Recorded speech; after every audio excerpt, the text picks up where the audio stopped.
نحمده ونستعينه ونستغفره ونعوذ بالله من شرور أنفسنا وسيئات أعمالنا من يهده الله فلا مضل له ومن يضلل فلا هادي له وأشهد أن لا إله إلا الله وحده لا شريك له وأشهد أن محمدًا عبده ورسوله يا أيها الذين آمنوا اتقوا الله حق تقاته ولا تموتن إلا وأنتم مسلمون يا أيها الناس اتقوا ربكم الذي خلقكم من نفس واحدة وخلق منها زوجها وبث منهما رجالا كثيرا ونساء واتقوا الله الذي تساءلون به والأرحام إن الله كان عليكم رقيبا يا أيها الذين آمنوا اتقوا الله وقولوا قولا سديدا يصلح لكم أعمالكم ويغفر لكم ذنوبكم ومن يطع الله ورسوله فقد فاز فوزا عظيما أما بعد فإن أحسن الكلام كلام الله وخير الهدي هدي محمد صلى الله عليه وسلم وشر الأمور محدثاتها وكل محدثة بدعة وكل بدعة ضلالة وكل ضلالة في النار فأعوذ بالله السميع العليم من الشيطان الرجيم بسم الله الرحمن الرحيم وما محمد إلا رسول قد خلت من قبله الرسل أفإن مات أو قتل انقلبتم على أعقابكم ومن ينقلب على عقبيه ولن يضر الله شيئا وسيجزي الله الشاكرين رب اشرح لي صدري ويسر لي أمري واحلل عقدة من لساني يفقهوا قولي رب زدني علما حاضرین جمعہ، دینی و ملی بھائیوں، بزرگوں، نوجوان ساتھیوں، پیارے بچوں، پردہ نشین ماں اور بہنوں، اللہ تبارک و تعالیٰ نے ہم سب کی تخلیق فرمائی۔ اس تخلیق کے فرمانے کے بعد اللہ نے ہماری عمر کو جتنا مقدر کرنا تھا اتنا مقدر کر کے اس دنیا سے رخصت کرنے، اس دنیا سے جانے کا انتظام موت کی شکل میں کیا۔ یعنی موت اللہ رب العالمین کا ایک اٹل قانون ہے جس سے کسی کو مفر نہیں، جس سے کسی کو فرار نہیں۔ دنیا کا ہر شخص جو روح رکھتا ہے، جو جان رکھتا ہے، اس کو موت آنی ہے، چاہے ایک ادنا انسان ہو، چاہے ایک بڑی فضیلت والا انسان ہو، ہر آدمی موت کے گھاٹ اور موت کے فنا اترنے، کیونکہ قرآن مقدس ہمیں اسی بات کی تعلیم دیتا ہے، ہمیں یہی عقیدہ سکھاتا ہے کہ انسان دنیا کے اندر آیا ہے تو اسے جانا بھی ہے، ہمیشہ کے لیے نہیں آیا ہے، چند دن کے لیے آیا ہے، چند سالوں کے لیے آیا ہے، چند مہینوں کے لیے آیا ہے، چند گھنٹوں کے لیے آیا ہے۔ جب اس کا وقت ختم، اس دنیا میں اس کے لیے ایک سیکنڈ، ایک منٹ کی بھی اجازت نہیں ہے۔ اسی لیے اللہ نے قرآن میں فرمایا وَلَن يُؤَخِّرَ اللَّهُ، اللہ ہرگز مؤخر نہیں کرے گا تمہارے وقت مقررہ سے، جتنا وقت ہے اتنا تمہیں گزار کر کے جانا ہے۔ یہ اٹل قانون ہے۔ قرآن مقدس میں اللہ بھی فرماتا ہے کُلُّ نَفْسٍ ذَائِقَةُ الْمَوْتِ، ہر نفس کو موت آئے گی، ہر ذی روح کو مرنا ہے، کسی کو بچنا نہیں۔ جب ہر ذی کو روح کو مرنا ہے تو انہی ذی روح میں انبیاء کرام علیہم الصلاۃ والتسلیم بھی آتے ہیں، وہ بھی بشر ہیں، وہ بھی انسان ہیں، لہٰذا ان کو بھی اس موت جیسے جام کو پینا ہے۔ قرآن مقدس میں اللہ تبارک و تعالیٰ نے انبیاء کرام اور خصوصاً پیارے نبی جناب محمد الرسول اللہ صلی اللہ علیہ وسلم کے تعلق سے فرمایا، اے اللہ کے نبی، انما انا بشر مثلکم، آپ کہہ دیجئے میں تمہارے جیسا ایک انسان ہوں، تمہارے جیسا ایک انسان ہوں، تمہاری جیسی باڈی رکھتا ہوں، تمہارا جیسا جسم رکھتا ہوں، تمہاری جیسی حاجتیں رکھتا ہوں، لیکن فرق اتنا ہے کہ میرے اوپر اللہ کا پیغام آتا ہے، میرے اوپر اللہ کی وحی آتی ہے، میرے اوپر اللہ تبارک و تعالی اپنی تعلیمات کو نازل کرتا ہے تاکہ اس تعلیمات کی روشنی میں ہم دنیا والوں کو اس تعلیمات سے روشناس کرائیں۔ تو اللہ کے نبی انسانوں میں سے ہیں، لہٰذا ان کو بھی موت آنی ہے، اور اللہ کا یہ ایک اٹل قانون ہے۔ قرآن مقدس اٹھائیے، اللہ تبارک و تعالیٰ سورہ قصص کے اندر اور سورہ رحمان کے اندر ارشاد فرماتا ہے، کل نفس، اللہ فرماتا ہے کل شیء ہالک الا وجہ، ہر شخص کو، ہر چیز کو فنا کے گھاٹ اترنا ہے سوائے اللہ کی ذات کو، سوائے اللہ کی ذات کو ہر شخص کو موت آئے گی۔ اسی لیے ہمارا یہ عقیدہ ہے اور یہ عقیدے سے تعلق رکھتا بھی ہے کہ ہر نفس کو موت آنی ہے، تو پیارے نبی جناب محمد رسول اللہ صلی اللہ علیہ وسلم کو بھی موت آئی ہے۔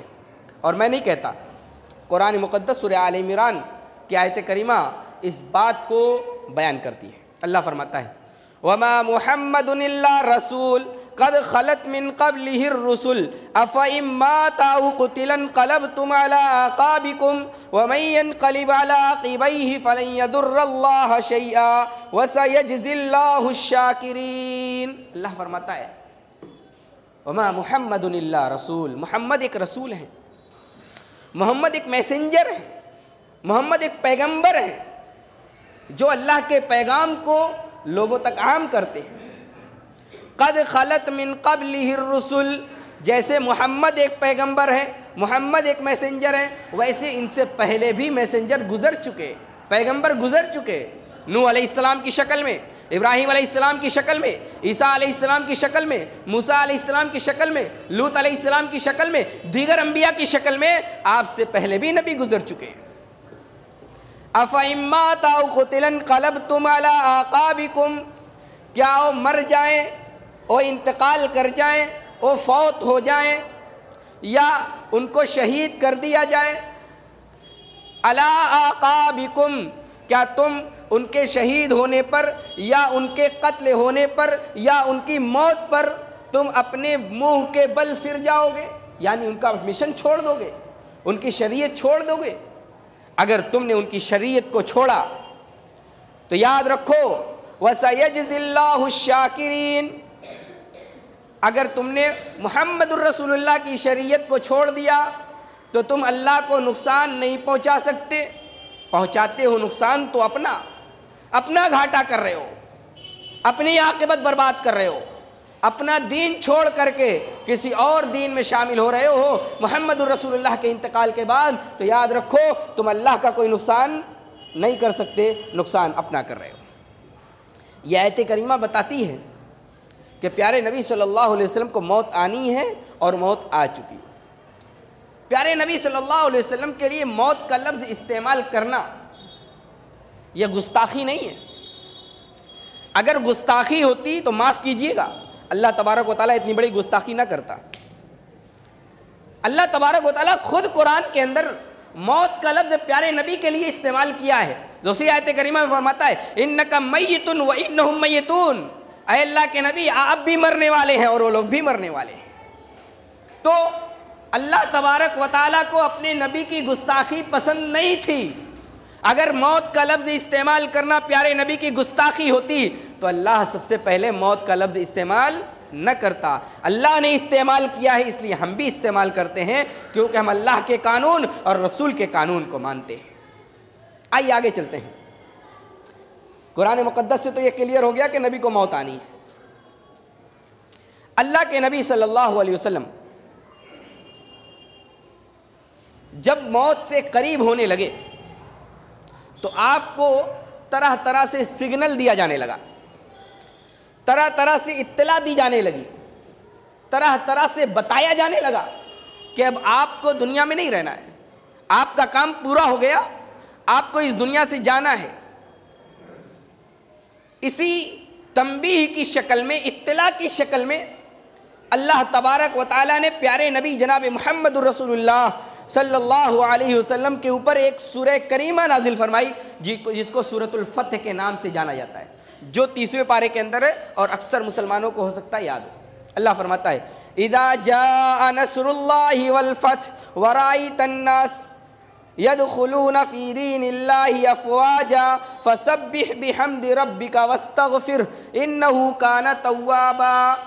یہ آیت کریمہ جب نازل ہوئی تو اللہ کے نبی صلی اللہ علیہ وسلم کو یقین ہو گیا کہ اب ان کی موت کا وقت قریب آ گیا ہے، اب اور بالکل موت سے قریب ہونے والے ہیں۔ اس آیت کریمہ میں اللہ تبارک و تعالیٰ نے کیا فرمایا؟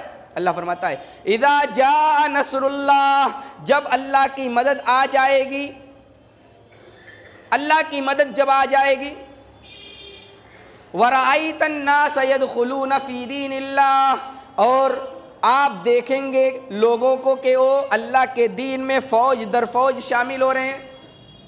فَسَبِّحْ بِحَمْدِ رَبِّكَ وَاسْتَغْفِرْ، تو اے نبی آپ اللہ کی تسبیح بیان کیجئے، آپ اللہ کی تعریف بیان کیجئے۔ إِنَّهُ كَانَ تَوَّابًا، بے شک وہ بخشنے والا ہے، توبہ قبول کرنے والا ہے۔ یہ آیت کریمہ، یہ سورہ کریمہ نازل ہوئی، اللہ کے نبی کو یقین ہو گیا کہ اب اللہ کے نبی کی موت کا وقت آ گیا ہے۔ یہ آیت کریمہ کے نازل ہونے کے بعد، اس سورہ کے نازل ہونے کے بعد صحابہ اکرام کیا سمجھتے تھے، صحابہ اکرام کیا فیل کرتے تھے؟ آئیے بخاری کی ایک روایت سے اس کو واضح کرتے ہیں۔ اللہ کے نبی صلی اللہ علیہ وسلم کے اوپر یہ سورہ نازل ہوئی اور حضرت عبداللہ ابن عباس کی روایت ہے کہ حضرت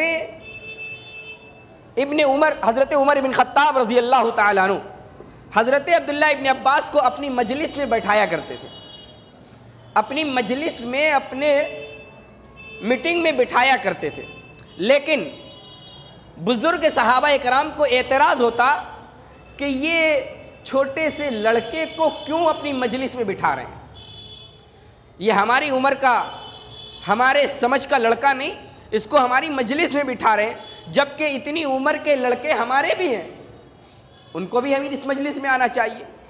جب یہ اعتراض ہوا تو حضرت عمر بن خطاب رضی اللہ تعالیٰ عنہ اس اعتراض کو دور کرنے کے لیے حضرت عبداللہ ابن عباس سے ایک سوال کرتے ہیں۔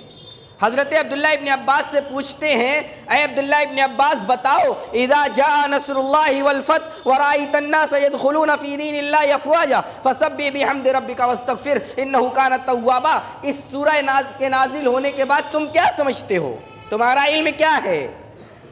حضرت عبداللہ ابن عباس کہتے ہیں، اے امیر المومنین، یہ آیت کریمہ پیارے نبی جناب محمد الرسول اللہ صلی اللہ علیہ وسلم کے انتقال کی طرف اشارہ کرتی ہے۔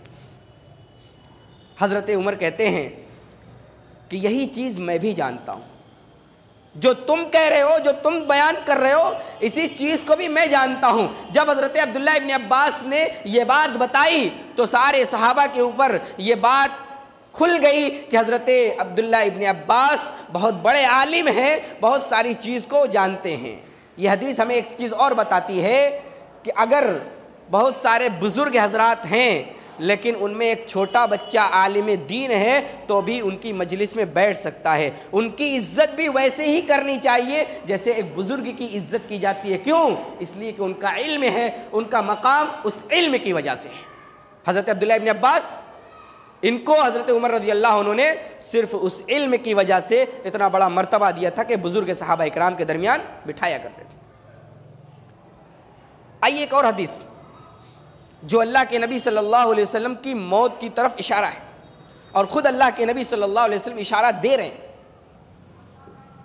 بخاری کی روایت ہے، حضرت معاذ ابن جبل رضی اللہ تعالیٰ عنہ راوی حدیث ہے، کہتے ہیں لما بعث رسول اللہ صلی اللہ علیہ وسلم الی الیمن، جب اللہ کے نبی صلی اللہ علیہ وسلم نے حضرت معاذ ابن جبل کو یمن کی طرف بھیجا، خرج معه رسول اللہ صلی اللہ علیہ وسلم یوسی، اللہ کے نبی ان کو یمن کی طرف رخصت کر رہے ہیں، یمن کی طرف گورنر بنا کر کے بھیج رہے ہیں، لیکن اللہ کے نبی ان کو مدینہ سے چھوڑنے کے لیے باہر ان کے ساتھ جا رہے ہیں۔ اور حالت کیا ہے؟ وہ معاذ راکب ورسول اللہ صلی اللہ علیہ وسلم یمشی تحت رجلی، معاذ سواری پر سوار ہیں، معاذ سواری پر بیٹھے ہوئے ہیں، اور پیارے نبی جناب محمد الرسول اللہ صلی اللہ علیہ وسلم پیدل چل رہے ہیں، پیارے نبی پیدل چل رہے ہیں، معاذ سوار ہیں۔ معاذ کو گوارا نہیں ہوتا کہ پیارے نبی پیدل چلے، معاذ سواری پر سوار ہیں، معاذ اترنا چاہتے ہیں، معاذ کہتے ہیں اللہ کے نبی میں پیدل چلوں، آپ بیٹھ جائیں، لیکن اللہ کے نبی تیار نہیں ہوتے، نہیں تم سواری پہ سوار رہو، میں پیدل چلوں گا۔ اللہ کے نبی ساتھ ساتھ جا رہے ہیں۔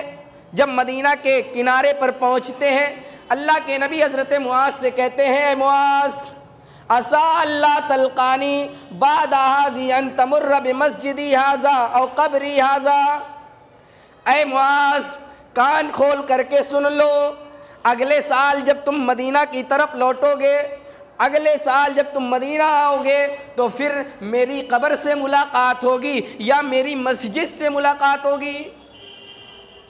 فبکا معاذ جشعا لفراق رسول اللہ صلی اللہ علیہ وسلم، حضرت معاذ پیارے نبی سے رخصت ہو رہے ہیں، حضرت معاذ پیارے نبی کو ودا کہہ رہے ہیں، حضرت معاذ پیارے نبی کی جدائی پر دار و قطار رونے لگتے ہیں۔ فبکا معاذ جشعا لفراق رسول اللہ صلی اللہ علیہ وسلم، حضرت معاذ کی آنکھوں میں زار و قطار آنسو آ جاتا ہے۔ اللہ کے نبی اپنا چہرہ مدینہ کی طرف کرتے ہیں، اللہ کے نبی اپنا چہرہ مدینہ کی طرف کرتے ہوئے کہتے ہیں اے معاذ سنو، اے معاذ سنو، ان اول الناس بی المتقون من کانوا وحیث کانوا، اے معاذ رونے کی ضرورت نہیں ہے، اے معاذ رو نہیں، قیامت کے دن میرے سب سے زیادہ قریب وہ شخص ہوگا جو متقی ہوگا، جو پرہیزگار ہوگا، جو تقوی شعار ہوگا، کہیں کا بھی رہنے والا ہو، عجم کا ہو یا عرب کا ہو، کالا ہو یا گورا ہو، کسی طریقے کا بھی ہو، اور میرے قریب سب سے زیادہ ہوگا جو متقی ہوگا، پرہیزگار ہوگا۔ اس حدیث نے بھی پیارے نبی جناب محمد الرسول اللہ صلی اللہ علیہ وسلم کی وفات کے اوپر ایک اشارہ ہے، ایک دلیل ہے۔ ایک اور حدیث، اللہ کے نبی صلی اللہ علیہ وسلم غزوہ بدر کے 8 سال کے بعد بدر کے شہداء کی قبر پر جاتے ہیں، ان کے لیے دعائیں کرتے ہیں، ان کے اوپر نماز جنازہ پڑھتے ہیں اور ان کے لیے دعا کرتے ہیں، زار و قطار ایسی دعا کرتے ہیں کہ گویا مردے اور زندے سے رخصتی لے رہے ہیں۔ پھر اللہ کے نبی کہتے ہیں میں تمہارے آگے آگے ہوں، میں تم پر گواہ ہوں، میں تمہارے آگے آگے ہوں، میں تم پر گواہ ہوں۔ اللہ کے نبی صلی اللہ علیہ وسلم مسجد شہدائے احد کی قبر پر جا کر کے دعائیں کی اور یہ بات کی طرف اشارہ کر دیا کہ اب محمد الرسول اللہ اس دنیا کے اندر نہیں رہیں گے، لہٰذا محمد الرسول اللہ اس دنیا سے رخصت کر گئے۔ اللہ کے نبی صلی اللہ علیہ وسلم اس دنیا سے رخصت ہونے والے تھے کہ 29 صفر سن 11 ہجری اللہ کے نبی صلی اللہ علیہ وسلم کے اوپر بیماری لاحق ہو، اللہ کے نبی کو بیماری ہوئی۔ اللہ کے نبی ایک جنازے سے لوٹ رہے تھے، آپ کے اوپر سر میں درد، آپ کو سر میں درد ہوا اور یہی سر درد آپ کے لیے موت کا سبب بنی۔ دوشنبہ کا دن، سوموار کا دن ہے، اسی دن اللہ کے نبی صلی اللہ علیہ وسلم کو بیماری لاحق ہوئی اور اللہ کے نبی صلی اللہ علیہ وسلم کی بیماری یہیں سے بڑھتی گئی۔ جب اللہ کے نبی نے 2 دن دیکھا کہ بیماری بڑھ رہی ہے تو پھر آپ نے خواہش ظاہر کی کہ کل باری میری کہاں ہوگی، کل باری میری کہاں ہوگی۔ اس لحاظ سے تمام بیویوں نے سمجھ لیا کہ اللہ کے نبی صلی اللہ علیہ وسلم اپنی چہتی بیوی حضرت عائشہ صدیقہ رضی اللہ تعالی عنہا کے پاس جانا چاہتے ہیں۔ اللہ کے نبی صلی اللہ علیہ وسلم کو 4 سنبا بدھ کے دن پیارے نبی صلی اللہ علیہ وسلم کی چہیتی بیوی حضرت عائشہ کے سپرد کر دیا گیا، حضرت عائشہ کے کمرے تک منتقل کر دیا گیا۔ حضرت عائشہ کہتی ہیں اللہ کے نبی صلی اللہ علیہ وسلم کو جب بھی درد ہوتا، جب بھی بیمار ہوتے تو اللہ کے نبی دعا پڑھ کر کے اپنے اوپر دم کر لیا کرتے تھے، لیکن اس بار اللہ کے نبی صلی اللہ علیہ وسلم بیمار ہوئے اور دعا پڑھ کر کے اپنے اوپر دم نہیں کر رہے ہیں، اپنے اوپر دعا پڑھ کر کے دم نہیں کر رہے ہیں۔ یہ بھی اشارہ تھا کہ اب اس دنیا کے اندر مجھے نہیں رہنا ہے۔ جب بدھ کے دن اللہ کے نبی کو پہنچا دیا گیا آپ کے کمرے میں، اور کیسے پہنچایا گیا؟ اللہ کے نبی بڑے کمزور ہو گئے تھے۔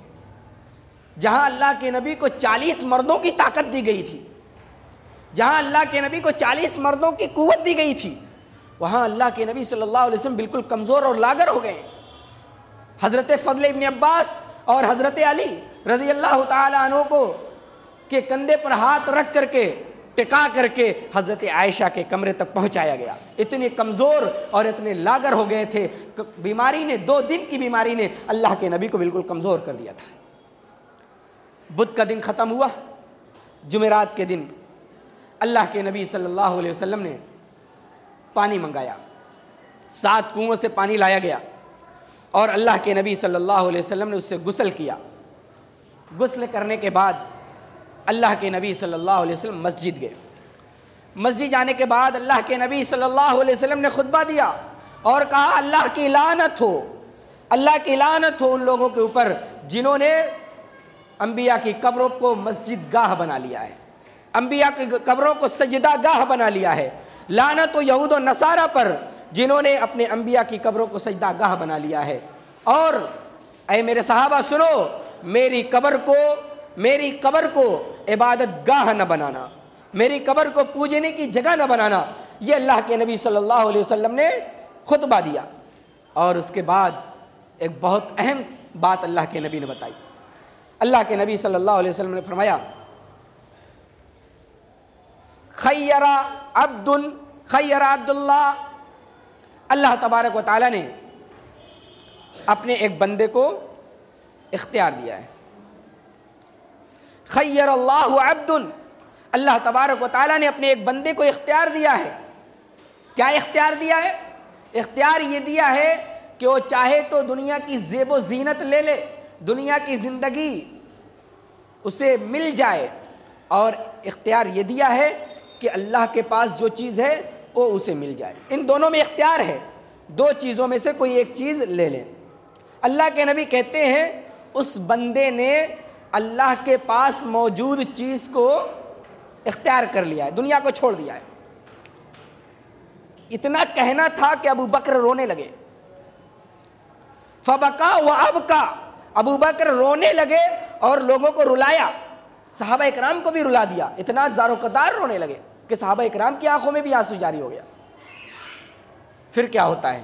صحابہ اکرام حضرت سعید رضی اللہ تعالیٰ عنہ کہتے ہیں کہ مجھے سمجھ میں نہیں آیا کہ اللہ کے نبی صلی اللہ علیہ وسلم ایک بندے کا ذکر کر رہے ہیں اور ابو بکر اتنا زار و قطار کیوں رو رہے ہیں؟ ابو بکر کی آنکھوں میں اتنا آنسو کیوں ہے؟ جب اللہ کے نبی کا انتقال ہو گیا تو راوی حدیث کہتے ہیں کہ یقین ہمیں ہو گیا کہ ابو بکر ہم سے زیادہ جانتے تھے۔ اللہ کے نبی جس بندے کا ذکر کر رہے تھے وہ اپنا ذکر کر رہے تھے کہ اس بندے کو اللہ تبارک و تعالیٰ نے دنیا اور آخرت کا اختیار دیا ہے، اس بندے نے آخرت کو قبول کر لیا ہے، دنیا کو چھوڑ دیا ہے۔ پھر اللہ کے نبی صلی اللہ علیہ وسلم نے فرمایا کہ دنیا میں سب سے زیادہ جس کا احسان میرے اوپر ہے، جس کے مال کا اور جس کی صحبت کا، وہ ابو بکر ہیں۔ ابو بکر، مسجد کے سارے دروازے بند کر دیے جائیں سوائے ابو بکر کے دروازے کے۔ اللہ کے نبی صلی اللہ علیہ وسلم نے اس حدیث کے اندر واضح کر دیا کہ ایک بندے کو اختیار دیا گیا ہے دنیا اور آخرت کی چیزوں میں، اس نے آخرت کو قبول کر لیا ہے، وہ آخرت کی چیز جنت ہے، جنت الماوا ہے، اس کو اللہ کے نبی نے اختیار کر لیا ہے۔ اس کے علاوہ ساری چیزوں کو اللہ کے نبی نے چھوڑ دیا ہے۔ یہ اللہ کے نبی صلی اللہ علیہ وسلم نے اس دن خطبہ دیا اور اس کے بعد اپنے کمرے میں لوٹ آئے۔ انتقال سے 2 دن پہلے اللہ کے نبی صلی اللہ علیہ وسلم انتقال سے 4 دن پہلے جمعرات کے دن اللہ کے نبی صلی اللہ علیہ وسلم مسجد میں آئے.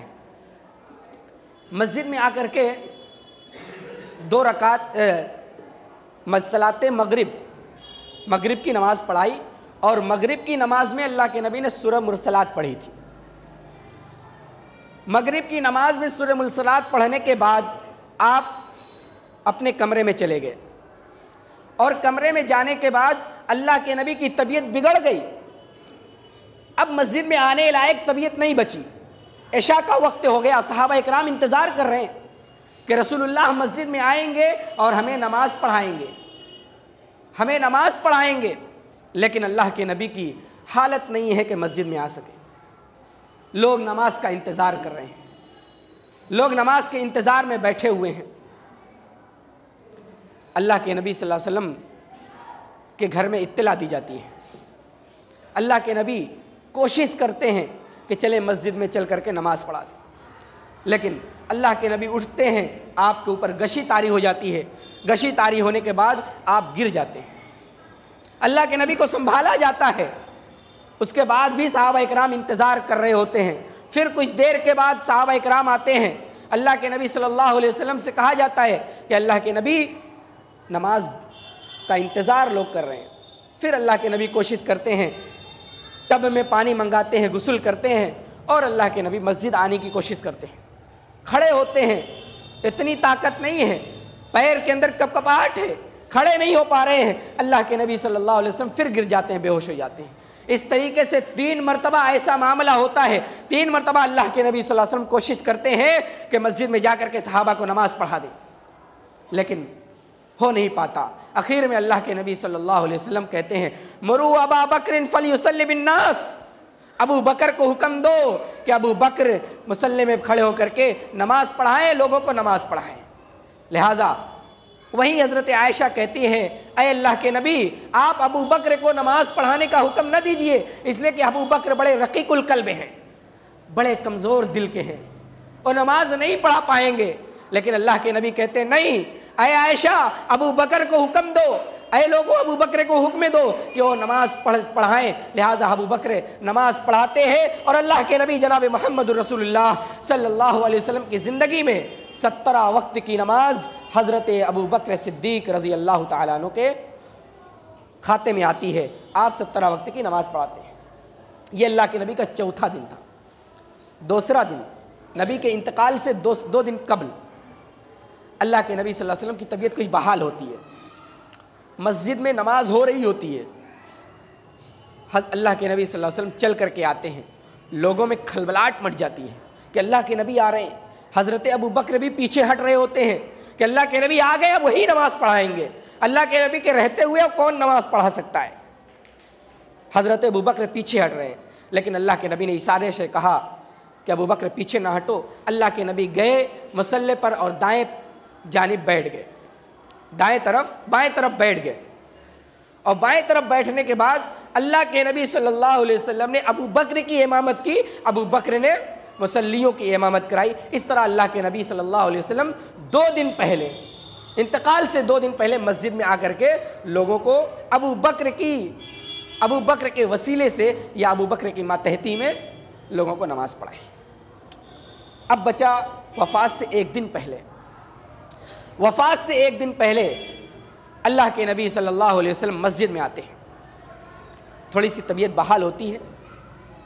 اللہ کے نبی صلی اللہ علیہ وسلم آ کر کے اپنے سارے غلاموں کو آزاد کر دیتے ہیں.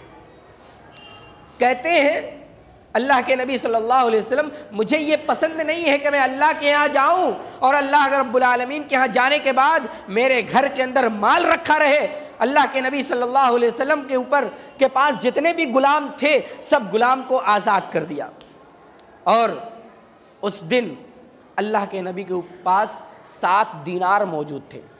7 دینار سب کو اللہ کے نبی نے صدقہ کر دیا. سب کو اللہ کے نبی صلی اللہ علیہ وسلم نے صدقہ کر دیا، کوئی باقی نہیں بچا. یہاں تک کہ اللہ کے نبی صلی اللہ علیہ وسلم کو اس دن، اللہ کے نبی کے گھر میں اس دن چراغ جلانے کے لیے پڑوسن سے ادھار تیل لینا پڑا تھا۔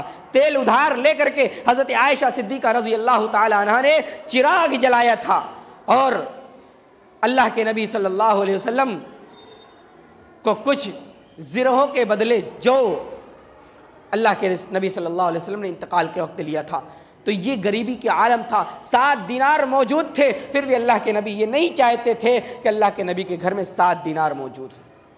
اللہ کے نبی صلی اللہ علیہ وسلم نے ان سارے لوگوں کو، ان سارے مال کو، ان ساری چیزوں کو اللہ کی راہ میں دے دیا۔ اور پھر اس کے بعد اللہ کے نبی صلی اللہ علیہ وسلم 12 ربیع الاول 11 ہجری کو، یعنی آخری دن، اللہ کے نبی صلی اللہ علیہ وسلم کچھ راحت اور محسوس کیا، اور اپنے گھر میں کھڑے ہوئے اور پردے کو اٹھایا۔ جو اللہ کے نبی صلی اللہ علیہ وسلم کے گھر میں پردہ لگا ہوا تھا، جہاں سے اللہ کے نبی مسجد میں جایا کرتے تھے، اس پردے کو اٹھایا اللہ کے نبی نے۔ دیکھا کہ نماز ہو رہی ہے، فجر کی نماز ہو رہی ہے، اللہ کے نبی دیکھ کر کے ہنس پڑے۔ اس موقع پر بھی سارے مصلی کے اندر اضطراب پیدا ہو گیا کہ اللہ کے نبی صلی اللہ علیہ وسلم آ رہے۔ حضرت ابوبکر صدیق کے اندر بھی اضطراب پیدا ہو گیا کہ اللہ کے نبی صلی اللہ علیہ وسلم آ رہے، اللہ کے نبی امامت کریں گے، لیکن اللہ کے نبی صلی اللہ علیہ وسلم اشارے سے کہا تم لوگ نماز پڑھاؤ۔ پھر اللہ کے نبی نے پردہ گرا دیا، نماز ہو گئی، فجر کی نماز ہو گئی۔ فجر کے نماز کے بعد اللہ کے نبی صلی اللہ علیہ وسلم کے اوپر اب بیماری اور زیادہ بڑھ گئی۔ تھوڑی راحت تھی لیکن راحت اس ختم ہو گئی، بیماری اور بڑھ گئی، تکلیف اور بڑھ گئی۔ آپ نے اپنی لخت جگر، نور نظر حضرت فاطمہ رضی اللہ تعالی عنہا کو بلایا، اور حضرت فاطمہ سے کہا اے فاطمہ، جبریل ہر سال مجھے رمضان میں 1 قرآن کا دور کرایا کرتے تھے، لیکن اس سال جبریل نے مجھے 2 بار دور کرایا ہے، 2 قرآن کا دور کرایا ہے۔ اے فاطمہ، مجھے یہ بات کا احساس ہے کہ میری موت کا وقت قریب آ گیا ہے، میری موت قریب آ گئی ہے۔ پھر حضرت عائشہ فاطمہ کو اپنے قریب کرتے ہیں، حضرت فاطمہ کو کچھ نصیحتیں کرتے ہیں، کچھ خفیہ باتیں بتاتے ہیں، کچھ ایسی باتیں بتاتے ہیں جن کی وجہ سے حضرت فاطمہ زار و قطار رونے لگتی ہیں، حضرت فاطمہ رونے لگتی ہیں، لیکن فوراً اللہ کے نبی ان کو اپنے قریب کرتے ہیں اور کہتے ہیں فاطمہ رو نہیں، گھبراؤ نہیں، مجھ سے سب سے پہلے میرے خاندان میں قیامت کے دن ملنے والی تم ہی ہو۔ اے فاطمہ، سب سے پہلے میری ملاقات تم سے ہی ہوگی۔ اس پر حضرت فاطمہ ہنسنے لگتی ہیں۔ پھر اللہ کے نبی صلی اللہ علیہ وسلم اور زیادہ لاغر ہوتے ہیں، کمزور ہوتے ہیں۔ یہ دیکھ کر کے حضرت فاطمہ کو رہ نہیں جاتا، حضرت فاطمہ کو رہ نہیں جاتا۔ حضرت فاطمہ کہتی ہیں یا بتا ہوا کر بابا، اے میرے بابا کی تکلیف، اے میرے ابو جان کی تکلیف، یہ تکلیف بڑھتی جاتی ہے۔ اسی تکلیف میں اللہ کے نبی کہتے ہیں اے اللہ، تو میرا حشر ان لوگوں کے ساتھ کرنا جو تیرے مخلص بندے ہیں، انبیاء، صدیقین، شہداء اور صالحین کے ساتھ۔ اللہ کے نبی صلی اللہ علیہ وسلم یہ کہتے ہیں، اس کے بعد اللہ کے نبی صلی اللہ علیہ وسلم اور کمزور ہوتے ہیں، حضرت عائشہ کے اوپر اپنا سر مبارک رکھے ہوئے ہوتے ہیں۔ اتنے میں حضرت عائشہ کے بصیر بھتیجے حضرت عبد الرحمن رضی اللہ تعالیٰ عنہ آتے ہیں، ان کے ہاتھ میں مسواک ہوتا ہے، ان کے ہاتھ میں مسواک ہوتا ہے۔ اللہ کے نبی صلی اللہ علیہ وسلم اشارے سے اس مسواک کو طلب کر رہے ہوتے ہیں۔ اللہ کے نبی کو مسواک حضرت عائشہ اپنے دانتوں تلے نرم کر کے دیتی ہیں۔ اللہ کے نبی مسواک کرتے ہیں، اپنے منہ کو صاف کرتے ہیں، کہتی ہیں کہ اللہ کے نبی کا پہلے سے زیادہ منہ اور زیادہ چمکنے لگا۔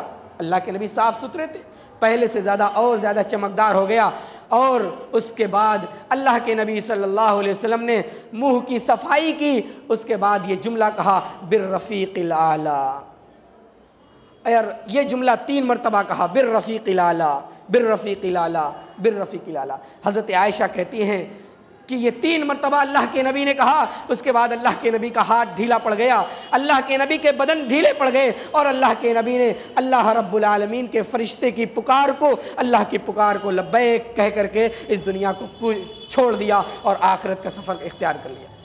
حضرت فاطمہ رضی اللہ تعالیٰ عنہ جب اللہ کے نبی کی موت اور وفات ہو جاتی ہے تو حضرت فاطمہ کے دل میں کرب ہوتا ہے، اللہ حضرت فاطمہ رونے لگتی ہیں زار و قطار۔ حضرت فاطمہ کہتی ہیں اے ابو جان، اے ابو جان، آپ نے اللہ کی پکار کو قبول کر لیا۔ اے ابو جان آپ کا ٹھکانہ جنت ہے۔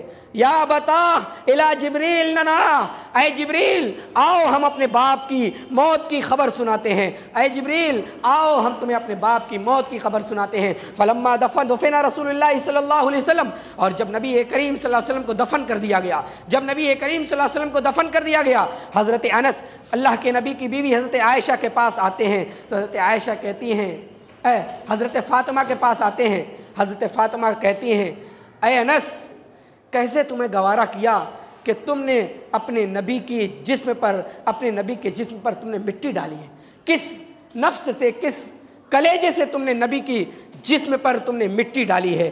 یہ اتنی تکلیف تھی، اتنی کرب تھی، اور صحابہ اکرام رضوان اللہ علیہم اجمعین ادھر بے قرار ہیں، ادھر بیتاب ہیں کہ اللہ کے نبی صلی اللہ علیہ وسلم اب اس دنیا کے اندر نہیں رہے۔ حضرت عمر کا واقعہ موجود ہے اور دیگر صحابہ اکرام کا واقعہ موجود ہے کہ اللہ کے نبی کی وفات کے اوپر کتنی تڑپ تھی، کتنا غم تھا۔ تو یہ تھی اللہ کے نبی کی وفات کا مختصر واقعہ۔ تو یہ وفات اللہ کے نبی کی ہوئی، اس وفات سے ہمیں کیا عبرت ملتی ہے، کیا نصیحت ملتی ہے کہ اللہ کے نبی صلی اللہ علیہ وسلم نے جو باتیں بتائی ہیں اپنے آخری وقت میں ان باتوں کو قبول کیا جائے، ان باتوں کو اپنایا جائے۔ اللہ کے نبی نے آخری وقت میں یہ بھی کہا تھا اے لوگوں نماز کا خیال رکھنا اور اپنے ماتحتوں کا خیال رکھنا۔ اس بات کو ہم اپنے دل کے ایک کون میں بٹھائیں کہ نماز اللہ کے نبی صلی اللہ علیہ وسلم نے آخری وقت میں کہتے کہتے اس دنیا سے رخصت ہوئے ہیں۔ نماز کا خیال کریں، اللہ کے نبی کی تنبیہات پر، اللہ کے نبی صلی اللہ علیہ وسلم کی تعلیمات پر عمل کریں۔ اس واقعے وفات سے یہی عبرت ملتی ہے۔ اللہ تبارک و تعالی ہم سب کو واقعے وفات سے جو عبرت ملتی ہے اس عبرت و نصیحت کو قبول کرنے کی توفیق عطا فرما۔ اے اللہ جب تک زندہ رکھ، پیارے نبی کی سنت کا متبع بنا کر کے زندہ رکھ۔ وآخر الدعوانا ان الحمدللہ رب العالمین۔ الحمد لله الذي هدانا لهذا وما كنا لنهتدي لولا ان هدانا الله، اشهد ان لا اله الا الله وان محمدا عبده ورسوله، اما بعد فاعوذ بالله السميع العليم من الشيطان الرجيم، بسم الله الرحمن الرحيم، ان الله وملائكته يصلون على النبي يا ايها الذين امنوا صلوا عليه وسلموا تسليما، اللهم صل على محمد وعلى ال محمد كما صليت على ابراهيم وعلى ال ابراهيم انك حميد مجيد۔